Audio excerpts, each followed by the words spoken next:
Oser le silence. Bonjour à tous. Oser ne rien faire. Ça peut paraître évident pour certains et pas simple pour tout le monde.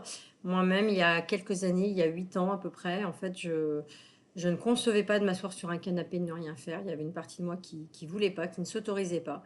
Parce que l'éducation que j'avais eue sans doute me l'interdisait, mais en tout cas j'avais une croyance qui disait qu'il n'était pas bon de s'asseoir sur son canapé et de se reposer.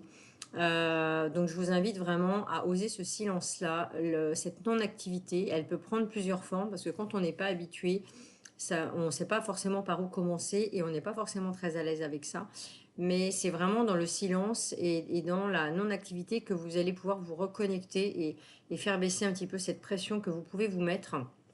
Euh, Pression, voilà, parce que par rapport à tout ce qui se passe dans la vie, la charge mentale que vous pouvez avoir, la gestion du travail, des enfants, de la famille, etc., pour les hommes comme pour les femmes.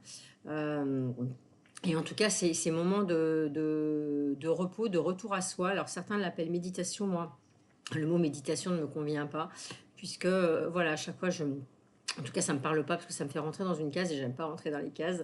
Donc, j'essaie toujours de dire que je fais un temps de repos et de retour à moi, ça me convient mieux.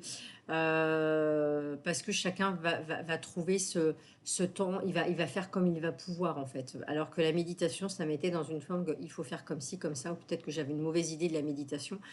En tout cas, j'ai essayé de trouver quelque chose qui me convenait. Donc, à titre personnel, bah voilà, j'essaie 10 minutes le matin, 10 minutes le soir, ou un quart d'heure le matin, un quart d'heure le soir, de juste ne rien faire, ne rien penser.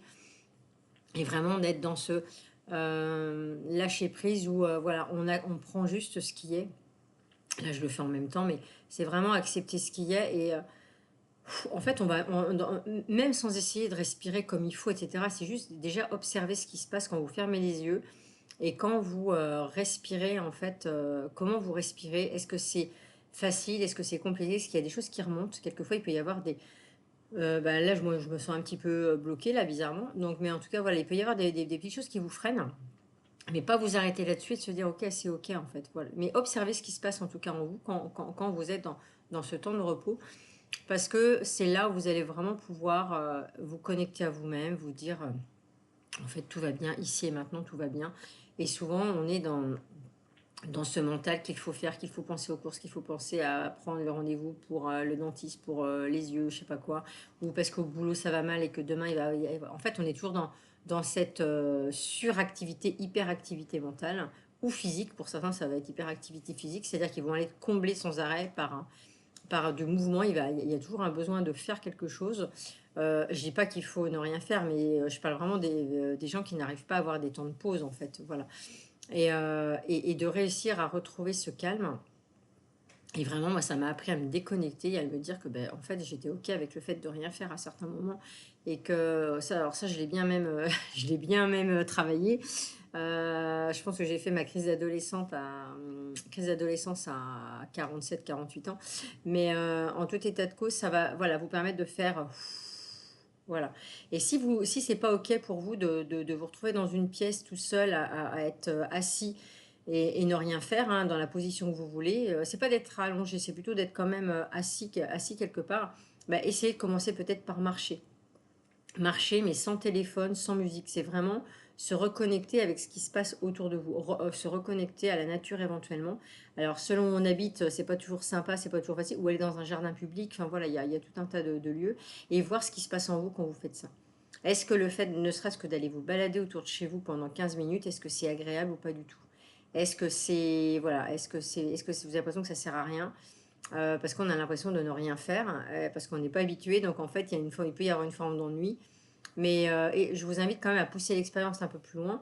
Et puis, si vous voulez pas bouger, bah, essayez de rester chez vous, mais en tout cas, d'avoir vraiment un temps de pause totale. Voilà. Commencez par 15 minutes. Et puis, vraiment, observez ce qui se passe en vous. Et puis, c'est agréable, c'est désagréable. À quel endroit c'est désagréable dans le corps? Essayez de voir si vous sentez peut-être des douleurs ou des crispations ou émotionnellement. Est-ce que vous pleurez? Est-ce que voilà, il peut y avoir tout un tas de choses qui reviennent puisque à partir du moment où on lâche, quelque part, on va pouvoir autoriser les vannes à s'ouvrir. Donc, quelquefois, le fait de lâcher, eh ben, il y a toutes les tensions de la journée qui peuvent revenir et pleurer. Et pleurer, en fait, c'est très bien parce qu'on va venir libérer de la tension. Ça ne veut pas dire qu'on est triste, ça ne veut pas dire que...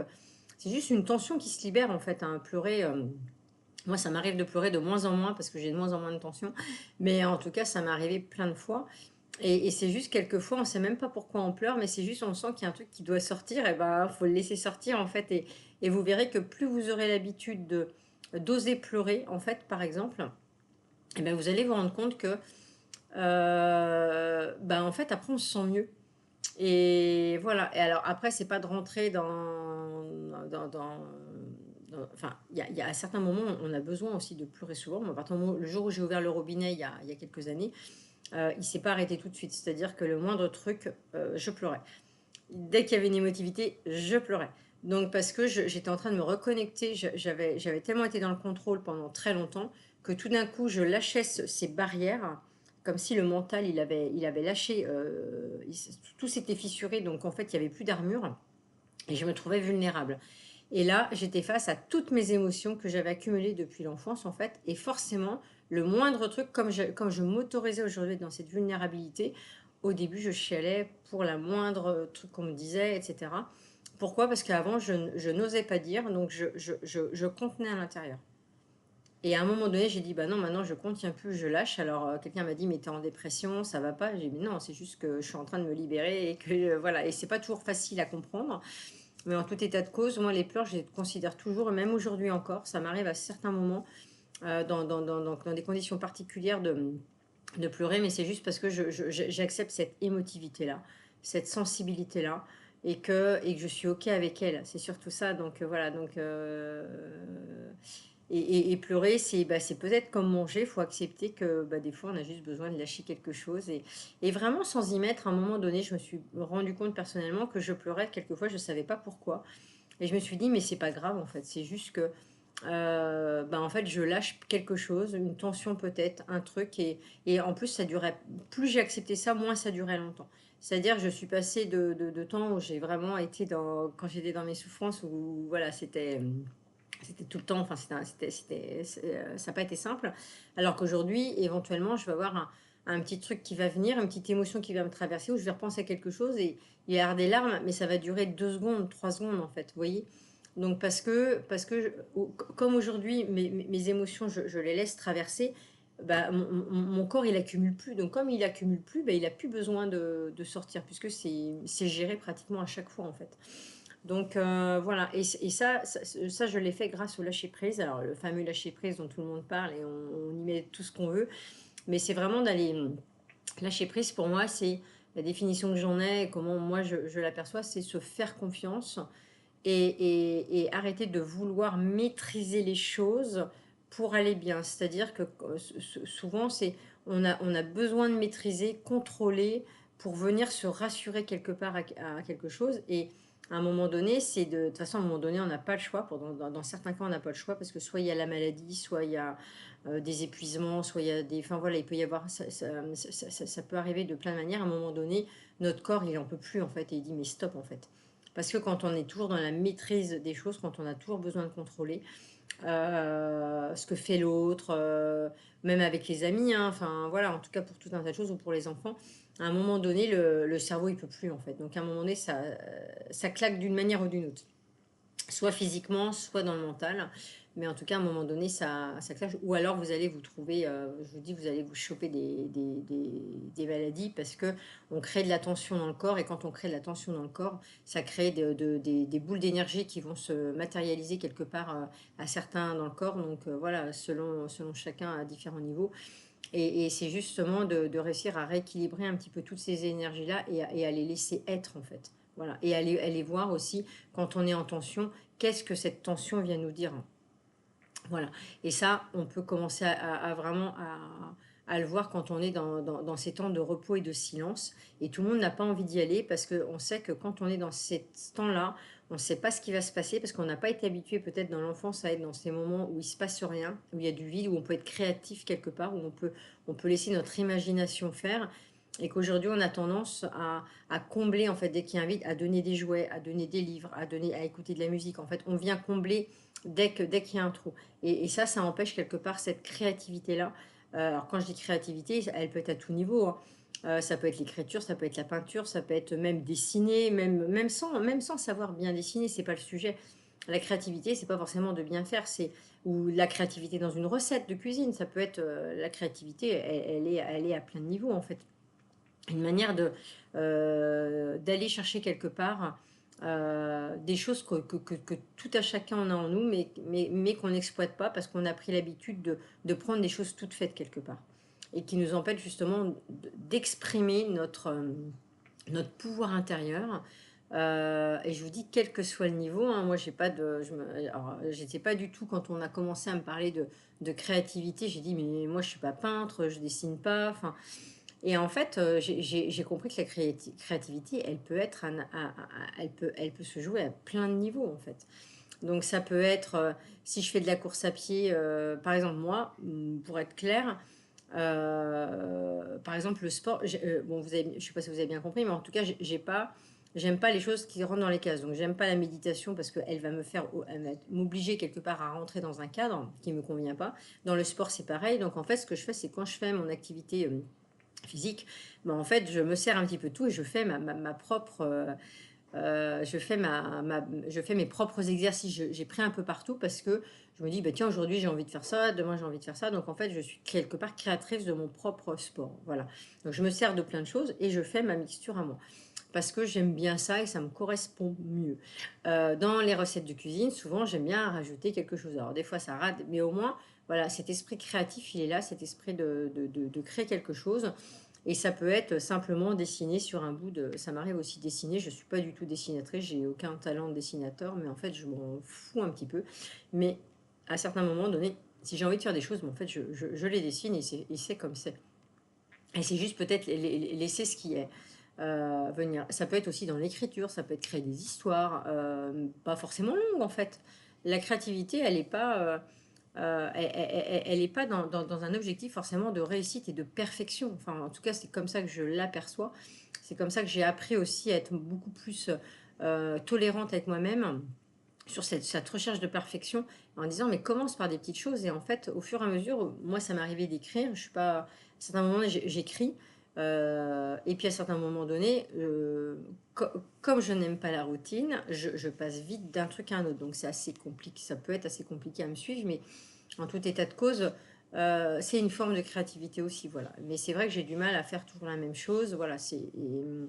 Il y a un besoin de nouveauté qui est là, sinon j'ai l'impression de m'ennuyer. Enfin, en tout cas, il y a quelque chose qui le fait pas en moi, je sais pas pourquoi, c'est comme ça. Et j'accepte mon fonctionnement tel qu'il est. Et voilà. Et ça, j'ai pu l'avoir vraiment à partir du moment où j'ai commencé à me poser, à m'écouter. Et même dans la danse, ça, ce qui me vient aussi, il m'est arrivé dans ces moments, à un moment donné, de lâcher prise, de me reconnecter aussi à la musique, parce que je n'ai jamais rarement écouté de musique jeune. Et à un moment donné, j'ai senti que j'en avais peut-être besoin et que bizarrement, plutôt que de suivre une chorégraphie, eh ben, en fait, quand on est chez soi toute seule ou chez soi tout seul, eh ben, moi, je mets la musique et je me mets à danser. Et là, en fait, il n'y a pas le regard des autres, c'est-à-dire qu'on danse comme on a envie de danser. On laisse simplement son corps être et vibrer ce qu'il a envie de dire. Et même si on paraît idiot au début, on s'en fout parce qu'il n'y a personne qui nous regarde. Et au début, même soi avec soi, ça, c'est pas simple. Ça n'a pas été simple pour moi de me dire, mais ça sert à quoi? Et au final, je me suis rendu compte que le fait d'oser me lâcher, et juste si mon corps il a envie de danser comme il veut, en fait, et ben en fait, c'est ça, c'est pas forcément toujours suivre une chorégraphie, un truc, vous voyez, c'est ça, c'est retrouver cette liberté-là. Et après, ça n'empêche pas d'avoir des choses où on suit parce qu'on en a besoin, voilà. Mais en tout cas, retrouver cette liberté du corps de s'exprimer. Moi, je le fais pas souvent, mais quand ça m'arrive, je sens que mon corps, bah là, il fait ce qu'il veut, quoi. Il a envie de vivre sa life. Eh ben, je le laisse vivre sa life. C'est chez moi, personne ne me regarde. Et c'est ça aussi, c'est par rapport souvent quel regard on a avec soi. Donc là, j'ai un petit peu digressé, mais en tout cas, de toute façon, tout est lié, hein.